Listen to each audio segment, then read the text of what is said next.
My Airbnb business lost a ton of money on Halloween. And can you believe it that there's a lesson to be learned here? I'm gonna show you how much money I lost, how I lost it, and why. And this is gonna help you change your settings on your Airbnb listing and manage your Airbnb better and prepare for junk like this that'll save you tens of thousands of dollars in the future. See, if you were a host during Halloween, you know the disaster that was Halloween this year. And you might already know a little bit of what I'm getting at, but there's actually some really cool, high-level business management stuff to learn. And I'm gonna break it down into very simple terms for you guys so you can run a better Airbnb business. Learn from my mistakes. Sean Rakic, short-term rental professional guy. You know the whole thing. Let's jump in.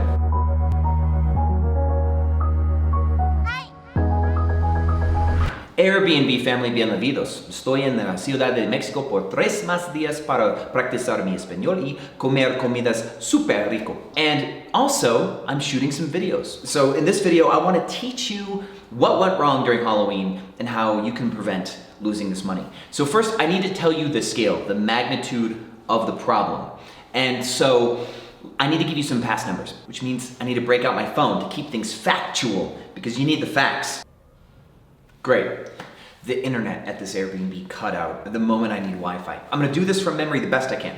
I did write a couple things down. So I've been tracking my deposits from Airbnb every day to understand something called my pace. Now, pace is a phrase that revenue managers in hotels will use to look at how much new revenue they're generating per day. Now, since I'm not a revenue manager, I can't tell you if that's accrued future bookings, how many new bookings a day that they're getting, which includes people arriving today, people arriving next week, or if that means just deposits, new deposits per day. I'm doing it based on deposits, just for the sake of being very specific for this video.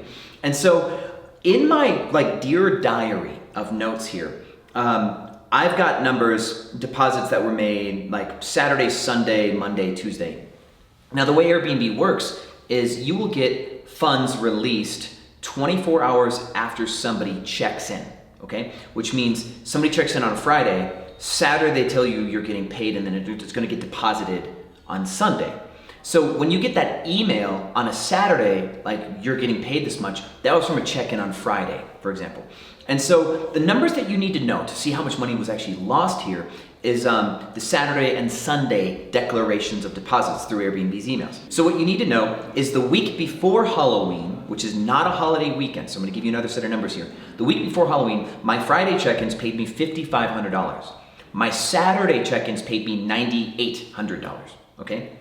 Now, my last most relevant holiday weekend, my closest holiday weekend that does something like this that I actually have notes for was when I did a previous video about how I made $12,900 on New Year's Eve, I think is how much it is. It might be $12,400. I'm a visual memory guy. That 9 could be 4. So what we're looking at here is the day of arrival for Saturday, Halloween. We made $9,800 the weekend before. And on a normal holiday, we make $12,000, $12,500, $12,900. So that's the range here of how much money you should project to make on a portfolio that's the same size, between a non-holiday weekend and a holiday weekend. So on a holiday weekend, we can expect to make about 30% more than on a non-holiday weekend. But here's how much money I made holiday weekend. Saturday, for Friday check-ins, my deposits were $3,970. So that's down $1,500. That's a good amount already. Sunday, which is my check-ins for Saturday, we made $2,520. That is $7,000 less than the week before. $7,300 less than the week before. So I guess Airbnbs in Mexico City, especially new ones, have electricity problems and Wi-Fi problems. We're working on that though. What we have here though is we made $2,500, which is $10,000 less than a normal holiday weekend. So we lost $10,000 in booking revenue on one day on Halloween. And that's absolutely crazy. And why? Well, a lot of you know why, kind of. See, Airbnb canceled all of the Halloween reservations, and any single night for Friday and then Saturday. And then they started ratcheting up their anti-party algorithm, which anybody who was local didn't have good reviews, their account was too new. They're making people stay a 4-night minimum. So what happened to our occupancy is we went from being like 95% occupied to like 40% occupied or something like that. And the way that we were able to get occupancy on those days is we were doing massive discounts for Friday and Saturday to encourage people to stay for 4 days. Now what this proves is, see, it was company-wide, right? Airbnb company-wide made this like a mandate, which means the multi-day minimum stay setting, even when it's not a competitive advantage, loses a ton of money. You see, there are plenty of people who are willing to pay to the tune of $10,000 more that day for a single night or a 2-night stay. But since Airbnb did not allow that, all hosts took a hit under the chin. And what this shows you, and this is going to be something that you all may not agree with me with, what this shows you is that a minimum night stay is a bad idea. If you're using a minimum night stay as part of your strategy, you're doing it wrong. See, the way that you should do it, here's what I'm going to try to teach you here. The way that you should do your settings is you should have a 1-night minimum, but if you are super concerned about somebody staying 1 night and misbehaving at your home, just make it expensive. Okay, so here's probably how your settings look right now. Let's take an example where you have a 2 or 3 bedroom home, city to city, they vary, but you're charging $200 a night. And then you charge $400 a night on the weekends, okay? You may have settings where they get a weekly discount of 20%, and then they get a monthly discount of 40% or 50%. We're gonna use 50% because it's easier for you to follow. So if somebody books a 1-night stay, it's $200 or $400. If they book for the month, it's $100 or $200, right? So then they're spending, say $3,400, $3,500, maybe as much as $3,800 a month for that stay. But there's a way around this if you want to prevent 1-night stays, where you can still achieve the same numbers. So let's triple your numbers. That's a lot. Let's double your numbers. Let's just double it. So 400 and 800 for a single night stay. Well, if you have 3 or more listings, you can do something called set up Pro Tools. Now, I preach this all the time, guys, but if this is your first video, let me let you know that you should just like the video because you're here and subscribe for more. But if this is your first video, how to get Pro Tools. You're gonna go to a desktop computer. Make sure that you have 3 listings. If you have a 2-bedroom house, make a whole home and then make 2 private rooms. You can block the private room calendars, just have 3 active listings, and then go to airbnb.com/multi-calendar. It's gonna force load a multi-calendar and introduce you to Pro Tools, which is basically all high-level property tool stuff. Now, what that gets you is not only a multi-calendar where you can set up things like rule sets, and we're gonna do a future video on rule sets, but you can also go into the pricing settings of your listing, and where you normally give a weekly or monthly price, you can now give a 2-day, 3-day, 4-day, 5-day stay discount. Super sick, super awesome, and super necessary to do what I'm teaching you to do here. So, what you can do is instead of giving a 20% discount on a week and a 50% discount on a month, you've doubled your price, so you give a 2 or 3-day discount depending on what you actually want. If your minimum night was supposed to be 3 days, then what you do is you go and do a 50% discount for 3 days. So now anybody who books for 3 days or more, instead of paying like 400 and 800, they'll pay 200 and 400 like normal. So now from 400 to 800, you want to bring that down to 100, 200 for the monthly stay. You give them a 75% discount on a monthly stay. And then so now you've got 50 and 75. I think you do a 60% discount to reflect the 20% discount that you normally give on a weekly stay. See, what you've done is you've created the same revenue on a 3-night stay, on a week-long stay, and on a monthly stay that you would normally get, but now you're searchable for a 1-night stay or a 2-night stay.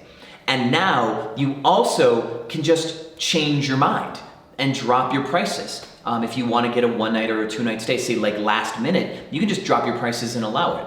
Now, there are backdoor ways to do this with rule sets, and I have a course on rule sets where I teach you how to use them in very fancy ways, and you can change the minimum night stay with a rule set. You can change how much discount people get for length of stay with a rule set. And if you're going to do this like strategy that I'm teaching you, you'll need to understand how rule sets work, so I'm gonna put a link to my course in the description. If you use a minimum night stay, you are now becoming less searchable, and that's the reason why I don't like them, is because if somebody's looking around, they haven't put in dates yet, maybe they put in like a 2-day stay and they're looking around at properties, even though they don't intend to stay with you because you're gonna be too expensive for a 2-day stay, if you're searchable, you get views. And if you get views, the algorithm pushes your listing up more in ranking. So views equals ranking, which means when the right buyer comes around, you're gonna be more visible, which means you're gonna get more bookings at the price you like, just because you don't have a minimum night stay.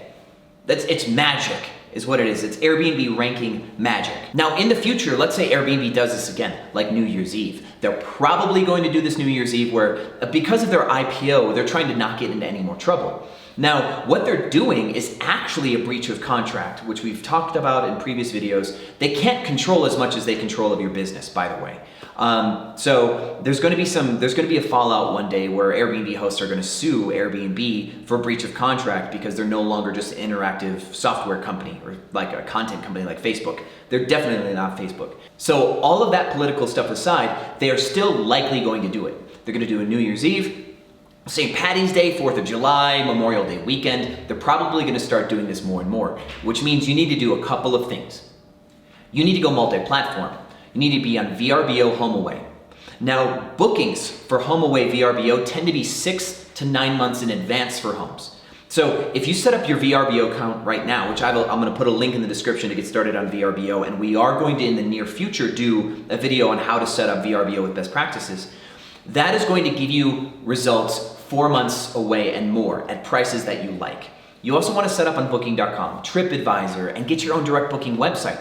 See, Booking.com gets you searchable on Google Maps or Apple Maps. If you can get set up like as a hotel, when people are looking for hotels in the map, you will pop up. So local people looking to book last minute will choose your place. This is awesome.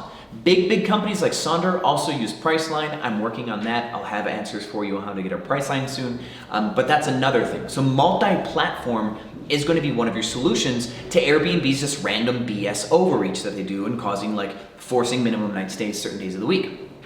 Right? So also, you will then on Airbnb plan ahead to try to get week-long stays or longer that cross over party dates. Now, this will make you less revenue. Sorry, you'll make less money. But if you heavily rely on Airbnb and you're on VRBO and Booking.com and all these different channels just don't get you business, and you cannot go get direct bookings because you just don't have the infrastructure for it or you don't have the understanding on how to market it, which we'll cover in this channel too, all to come. If you can't do it, then you're going to need to use Airbnb and you're going to have to game your prices and do like a super low weekly price just to make sure that you don't lose money by not having bookings. Because the main problem with Halloween this year is that you can't sell time that has already elapsed. And that's what you sell. You sell a head on a bed every single night. And when that night becomes the past, it's out of your inventory. So when we were only able to get 40% occupancy, we lost money on 60% of our properties. That's a loss because we pay a rent, or we pay a mortgage, but we pay rent, plus utilities and everything. So our fixed costs are $50 to $80 a day in fixed costs per property that we have. And if we collect $0 in revenue, that's a loss. And so the number I gave you earlier, that 10,000, that's an opportunity cost. Opportunity cost is also a loss. Money that you should have made, but you did not make it because you lost the opportunity to, is an opportunity cost. So sure, my literal hard cost for 60 doors is probably closer to say $4,000, but we did not generate $10,000 of revenue that we should have based on previous data. So that's how you want to look at this, guys. That's how you want to run your businesses. You want to look at your hard costs, but you want to look at your revenue generation and make sure that you're on pace to generate the revenue that you want. And you have to adapt if Airbnb throws you curveballs like this. So I highly encourage you to start making a plan for New Year's right now. Start making a plan for St. Patty's Day and the rest of them. If you have questions, you know you can ask them in the comments. I'm down there all the time. I like to chat it up and argue with people. It's my thing. So have some fun. I'll see you down there. Thanks for watching, and I'll see you on the other side.